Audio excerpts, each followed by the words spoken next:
Okay, so you see the snowdrift? That snowdrift wasn't there last night.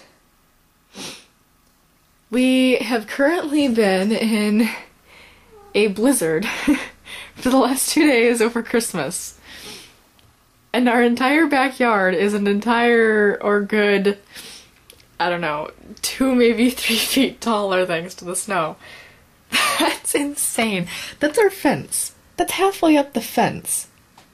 It's great. I haven't seen snow like this since, I don't know, probably Halloween when we had that blizzard a couple years ago. It's amazing.